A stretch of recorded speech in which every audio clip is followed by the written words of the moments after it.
किसी गौशाला का टैग किसी गौशाला में आ गया, जैसे पिछली बार हम लोगों ने सही किए थे, तो वो डबल टैग चढ़ सकता है। तो उसका हमें ध्यान रखना है।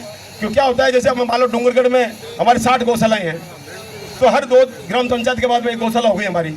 तो उस गौशाला का गोवंश को बाहर निकल गया और वो इस गौशाला में आ गया और हमने एंट्री कर ली। तो आप क्या करें, अगर कोई गौशाला कोई गोवंश आपके पास में टैग लगा आता है, तो उस टैग के नंबर लें और अपने डॉक्टर को कहें कि ये टैग नंबर आप देख के बताओ हमें कि ये टैग नंबर एनआफ पे कहाँ बोल रहा है। यदि वो एनआफ पे किसी गौशाला में बोल रहा है तो उसको फ़ोन करके उसका गोवंश भेज दो। अगर वो कह रहा है किसी गौपालक का है तो उस गौपालक को फ़ोन कर लो कि भैया तेरा गोवंश बाहर है। वो कहते हैं मुझे कोई मतलब नहीं है, तो उससे उसका आधार कार्ड मंगवा लो, लिखा के ले लो और गोवंश अपने गौशाला में रख लो, ताकि क्या डबल टैग की संभावना आए ही नहीं। ये उसके लिए है जो टैग लगा गोवंश हमारे पास में कोई मिल गया, जैसे अपने मान लो हमारी कोचर में हमने हमारी गायें भेजी चरने के लिए और 5-7 गायें और भेड़े होकर आगे भी रहे, तो आपने ध्यान रखो इस बात को। 6-6 महीना से मेरा निवेदन है, हर अनुदान से पहले हमें अपनी गौशाला का भौतिक सत्यापन स्वयं करना चाहिए। हमें ये पता रहे कि हमारे कितने गोवंश तो मर्द हो गए और कितने गोवंश का टैग गिर गया। होता क्या है, मर्द का तो हम रिकॉर्ड रखते हैं, पर जो टैग गिर जाते हैं उसका रिकॉर्ड हमारे पास नहीं होता और हमें पता भी नहीं है। तो रीटैगिंग जब आप करोगे तो किस गोवंश के करोगे और आपके टैग रजिस्टर में से कौन सा गोवंश घटाओगे ये आपको नहीं पता। फिर क्या करते हैं, आपने एक नया टैग भी लगा लिया और वो गोवंश का टैग भी आपका पड़ा है और आपके एनआफ पर वो टैग भी बोल रहा है और एक नया टैग आपको और लग गया, तो गोवंश की संख्या एनआफ पर तो बढ़ गई आपकी और एक्चुअल वो संख्या आपके पास है फिजिकली नहीं है।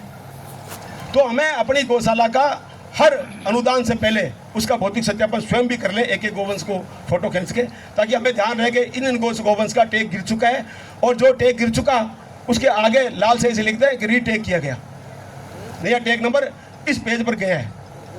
एक चीज अभी भाई साहब ने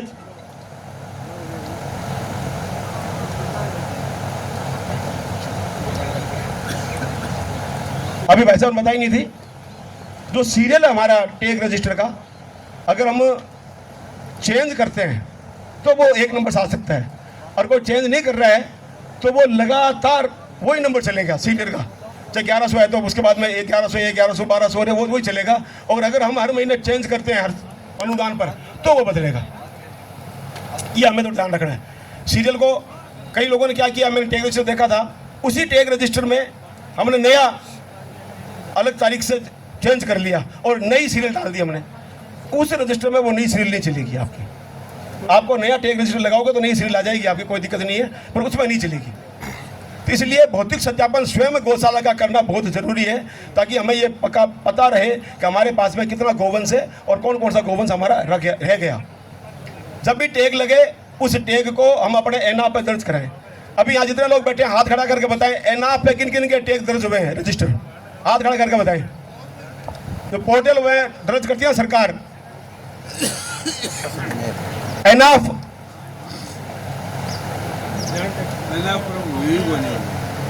ये बहुत बड़ी समस्या है। अगला जो अनुदान है हो सकता है ये हमारा 1 अप्रैल से 31 जुलाई तक का अनुदान भी एनआफ पर ही मिल सकता है। जो एनआफ पर दर्ज होगा ना वही हो जाएगा। अभी एक मैं जैसलमेर की उदाहरण देता हूँ। जैसलमेर की एक गौशाला अच्छी गौशाला है, उसके डॉक्टर ने अपने एनआफ पे दर्ज किए हुए टैग वो ही सत्यापित में लिख दिया और गौशाला संचालक का मेरे पास फ़ोन आया कि भाई साहब इसने तो ये लिख दिया। मैंने आपका से गोवंश कितना है कि मेरे पास गोवंश तो 1235 है, उसने 1086 लिख दिए। मैंने इस डॉक्टर से ये लिख गया और तहसीलदार साइन हो गया, तो कोई दिक्कत नहीं है, इसके पीछे टिप्पणी करवा लो कि इसके पास में टैग लगे हुए 1286 गोवंश है। फिर उसने टिप्पणी करवा ली। अब उसको उस केस को जयपुर भेजा है, क्योंकि डॉक्टर ने तो वो एनआफ पर 1086 थे वो लिख लिए।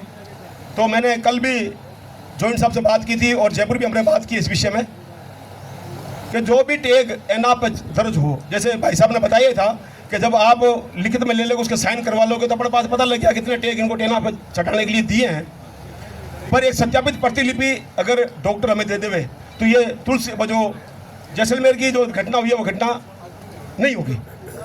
तो ये हमें थोड़ा ध्यान रखना है कि जितना गोवंश अपने पास में है वो टोटल टैग रजिस्टर हमारा एनआफ पर चढ़ गया है नहीं चढ़ गया है, तो आज ही जाकर 1-2 दिनों में अपने डॉक्टर से बात करें और उससे पूछें कि भाई आपने हमारा टैग रजिस्टर एनआफ पर चढ़ा दिया क्या। यदि चढ़ा दिया है तो ठीक है, और नहीं चढ़वाया तो कहते साहब ये रजिस्टर की कॉपी पकड़ो और आप चढ़ाओ। यदि नहीं चढ़ पाएगा ना तो अगला अनुदान हो सकता है हमें नहीं मिले।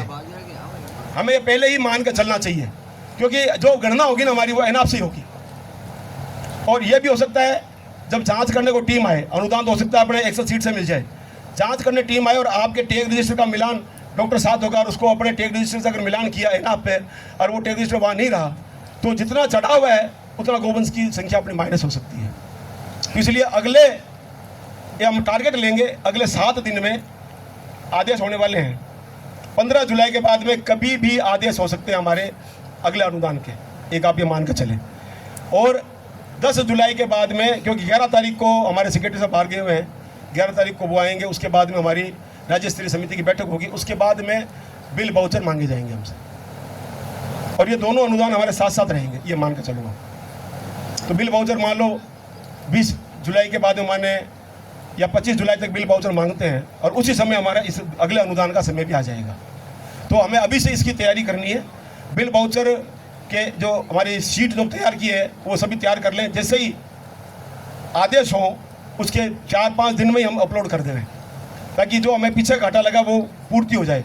पिछली बार हमने और सत्यनारायण जी वैसे ने बड़ी कोशिश की थी, फिर भी लास्ट मोमेंट तक हमारी 50 गौशालाएँ थी जिन्होंने बिल अपलोड नहीं किया, फ़ोन कर करके बिल अपलोड करवाए उनसे। जब आपके पास में इतना समय मिल गया तो फिर भी आपने अपनी एग्जाम रिपोर्ट तैयार नहीं की, ये हमारी गलती है। दूसरा, ऑडिट किस किस ने करवा लिया अभी तक? ऑडिट तो करवा लिया,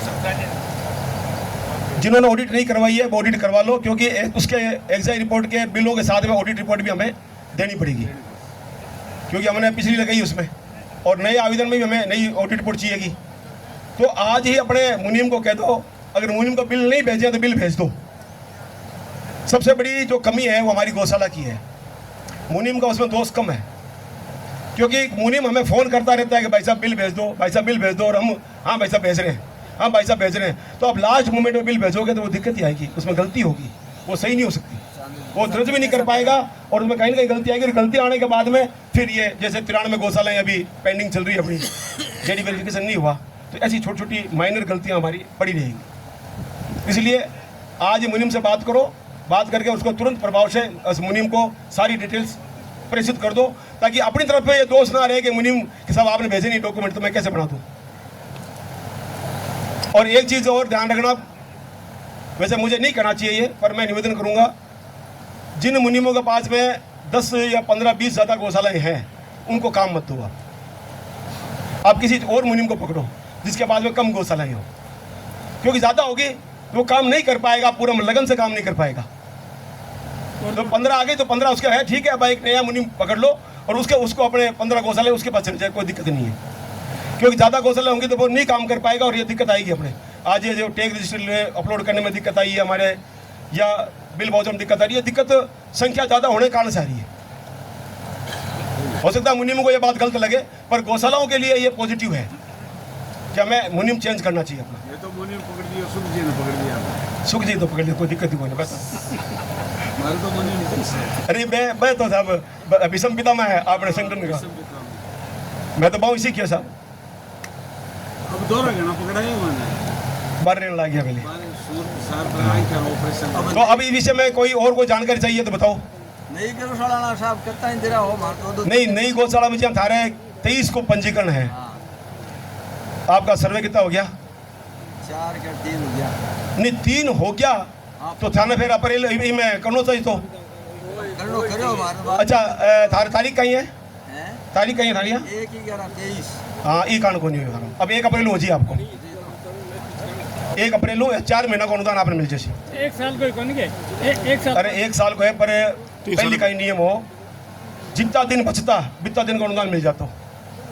अब है सरकार आ कर दियो कि जिस दिन अनुदान शुरू हो रहा है उससे 1 दिन पहले तक का अगर आपका पंजीकरण है तो ही आप उस अनुदान में सम्मिलित हो पाओगे, नहीं तो नहीं हो पाओगे। इनका 1 नवंबर का है और 31 अक्टूबर तक का होता ना इनका, तो 1 साल हो गया 31 अक्टूबर को, तो 1 नवंबर में शामिल हो जाते हैं। एक दिन का फर्क रहेगी, 1 दिन का फर्क रहेगा। अब किलो 1 अप्रैल को अगर किलो पंजीकरण है नहीं तो बिना अनुदान कौन मिलेगा?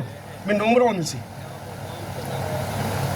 अब 5 महीना बाकी है तो नवंबर, दिसंबर, जनवरी, मार्च मार्च का तो वो तो पिसा आने वाला बाकी है आपने। आना बाकी हाँ, और अब नयो अनुदान जो आप अप्लाई कर सको अलग है।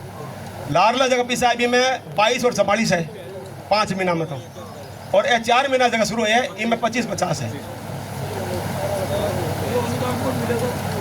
अनुदान। तो अगर आप सगला एक सुर में रोया नहीं सरकार ने, मैं माइक में सामने कह रही हूँ, तो आप अगस्त में ले लिया, 100 और एक सुर में नहीं रोया नहीं आप तो 5 अक्टूबर नवंबर मिल सिया। मैं काल ही हनुमानगढ़ हूँ और सगड़ा फोन आया कि भाई अपन ने कुछ बड़ो सरकार ने तो धमकावांगा नहीं करेगा नहीं। सरकार का ना अपन रोनी पड़ती हो। बहुत दोनों काम हो गया, बहुत दोनों काम हो गया। देखो एक तो नियम कानून बहुत करड़ा हो गया। नियम का कलडा होने का कारण तो आप खुद हाँ